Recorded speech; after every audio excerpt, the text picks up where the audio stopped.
Hello everyone, welcome to my channel. I hope everyone is having a wonderful day. Before starting the video, please go ahead and hit the subscribe button and give this video a like up. Today on The Young and the Restless, Daniel and his family say goodbye to Heather. Faith learns of Phyllis' accusations against her mother and Phyllis corners Sharon. All products and services featured are independently chosen by editors. However, soaps.com may receive a commission on orders placed through its retail links, and the retailer may receive certain auditable data for accounting purposes. Summer finds Phyllis at the club bar. Phyllis is glad she's there. Summer has a giant photo of Heather and places it on an easel. Phyllis says this shouldn't be happening. Summer asks how she's doing. Phyllis is fine. She gets that her kids don't believe she can get justice and would rather take instructions from Christine. Summer worries her way will get her into trouble. Phyllis says it won't, and for her son, it's worth the risk. I've realized I can only count on myself to get things done. Christine finds Daniel on the patio at Crimson Lights. She asks how he's doing. He wishes he could wake up from this nightmare. Christine says they're all there for him, and his father sends his love. Daniel says he and Lucy have called him. He promised his daughter they'd have another celebration of life for her mom when she comes home. Christine vows to fight like hell to prove he's innocent. Daniel wants more than that. He wants justice. Christine says Heather will have justice, and so will he. She'll see to it. Daniel asks if she has a list of suspects. Christine says the people she put away, who would have had motive, are still having time.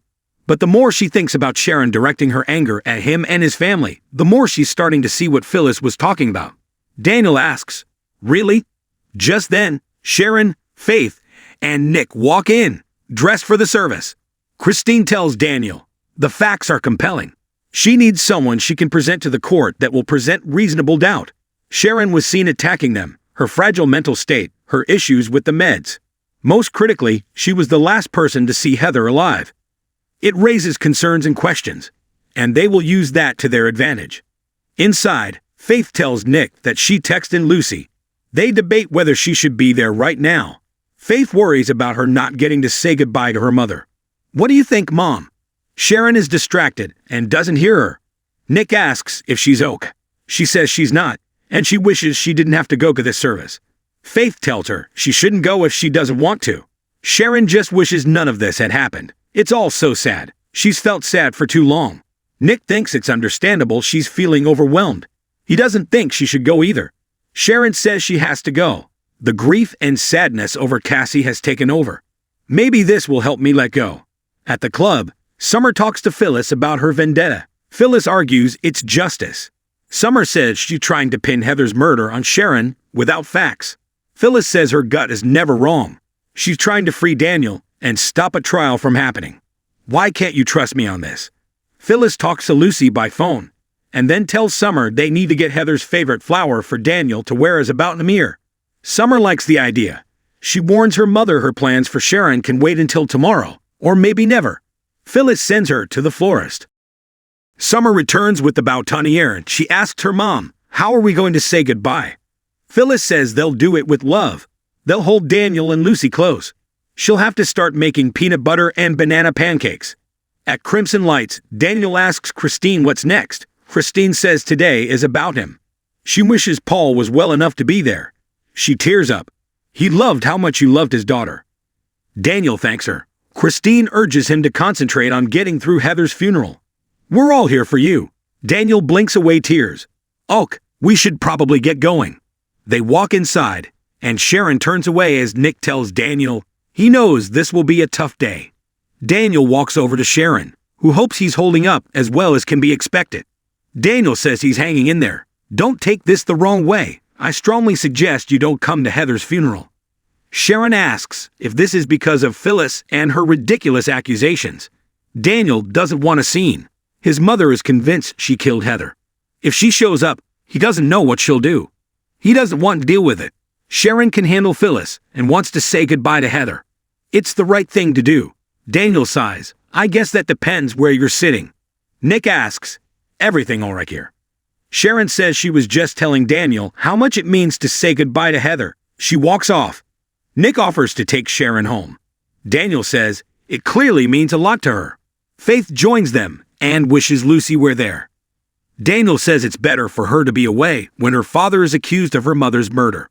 At the club, Phyllis tells Heather's photo, "I promise you that I will get justice for you, and my granddaughter, and my son." At the burial site, Daniel looks at Heather's casket. Chance and Summer arrive. Summer walks over to her brother and hands him the boutonniere from Lucy, who wanted him to know she's with him today. Daniel recalls that Heather had those flowers back in Savannah. Summer pins it on his lapel. He asked her to will him to not break down and lose it today. Summer assures him they'll get through this. "We won't let Mom ruin today." Daniel replies, "Have we ever been able to stop her?" Sharon, Nick, and others file in. Phyllis arrives and whispers to Summer that she can't believe that bitch showed up. Summer warns her no schemes, for Daniel's sake. They need to let Daniel say goodbye to Heather. Phyllis says the only reason they're saying goodbye to her is because of that woman. Daniel walks up and snaps, "Not today." Phyllis says, "I've got you, baby." She walks away, throwing a glance in Sharon's direction. The officiant begins the service. Phyllis Shoops looks at Sharon as he speaks. Tears track down Daniel's cheeks as he talks of Heather's love for Daniel and Lucy. He invites people to give a final remembrance of Heather and place a rose on her casket. Phyllis, Daniel, and Summer stand and do so. Michael, Lauren, and Christine follow. Nick, Faith, and Sharon go last. Sharon ends up standing at the casket on her own. There are no roses left in the container. Phyllis hands her one and looks her in the eye. Sharon takes it and places it on the casket. Later, Daniel is alone with the casket and remembers that Heather told him not so long ago that they had a wonderful love story. He didn't think it was over. Daniel thought they would walk Lucy down the aisle together. He can't imagine his life without her in it. "I promise you, I am always going to be there for her." Daniel knows she's thinking he should stop wallowing and go out there and do what needs to be done. That's what he's going to do. She dedicated her life to justice, and he's going to get justice for her. "I'm going to find whoever did this to you and make them pay. I'm going to make them pay for what they took from me and what they took from Lucy." He puts his head down and cries. Phyllis watches him from a distance and looks heartbroken for her son. At the club, Michael and Lauren talk to Christine about Paul being devastated. Chris says he's getting better every day, but wasn't well enough to travel. Lauren remarks on how well Daniel's holding up. Chris doesn't know how anyone is supposed to deal with this knowing they're being framed. Chance and Summer walk in. He asks why all eyes are on him. Summer snaps that no one there believes that Daniel is remotely capable of what he's accused him of. Chance says it was the DA's call. He's there to pay his respects and support them. Irritated, he asks, "Can we please leave the police business at the door?" At the door, Nick tells Sharon and Faith they don't have to stay long. Nick and Sharon walk over to Heather's portrait. He asks if she's okay. Sharon says it's a shock seeing her face. Phyllis walks up and asks, "Is that how she looked when you murdered her, Sharon?" Nick says it's not the time and place, but Phyllis says it is. Daniel's being framed when the guilty party is standing right in front of them. Sharon walks off to join Faith at the bar. Nick tells Phyllis that Sharon had nothing to do with Heather's death. Phyllis asks, "Are you sure, Nick?" Daniel appears and thanks everyone for coming. Nick says, "I'm so sorry," and hugs him.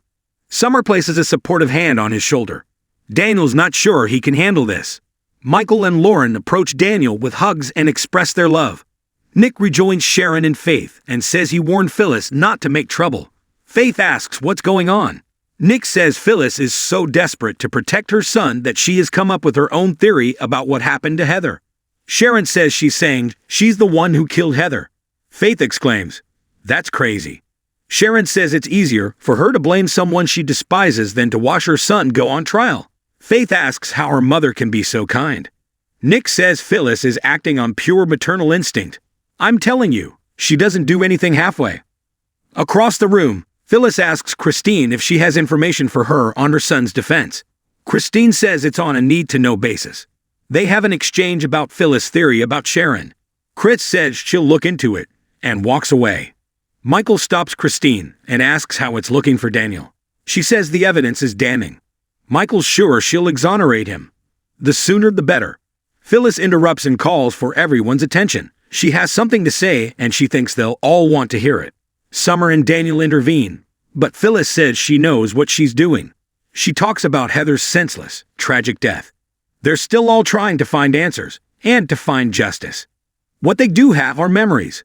She asks if anyone would like to come up there and share a memory about Heather. She'll start. Phyllis says she and Heather had a complicated relationship years ago. But when Michael couldn't represent her, Heather defended her. She's so grateful to her. Heather loved her family with everything she had. She will always be grateful for her deep and abiding love for her granddaughter and her son. She loved her family with everything she had. Summer goes next. She respected Heather so much. She admired her. When she became a mom to Lucy, her life took on a whole new meaning. It's something she experienced too. She loved Lucy selflessly and unconditionally and always put her daughter first, even when it wasn't easy. Michael tells everyone about Heather's illustrious legal career. She was dedicated to doing what was right. It was wonderful to see how close she and her father became after so many years apart. Paul would tell them he would always be proud of his bright and shining daughter. No parent should ever have to bury a child. The heart isn't designed for it. Sharon tears up. Phyllis prompts Daniel to go up next. He does so and tells everyone that Heather was the love of his life. She was strong and beautiful. She knew exactly what she wanted, and more than anything, she wanted them to be a family again. She never lost hope or faith in him or their future. She made things better. She made us better. She made us a family. Daniel talks about her light and joy. Sharon, who has become emotional, walks out. By the stairs, Sharon tries to gather herself. Phyllis appears and asks, "Are you going somewhere?" Sharon says she just needs some air. Phyllis guesses it's hard to watch. It's like a hole burning in her stomach. "It's hard to see my son in pain, right? See his tears. You did that. You caused that, Sharon." Sharon protests, "I did not kill Heather." Phyllis says, "You did." She pleads with Sharon to please just admit it, to please remember who she is and what she stands for. "Please save my son." Sharon rushes out the door, crying. Phyllis follows her outside and watches her with tears on her face. Next on The Young and the Restless, Victor pulls out all the stops to surprise Nikki. Diane sends a cryptic message, and Daniel's arrest causes issues for Summer and Chance.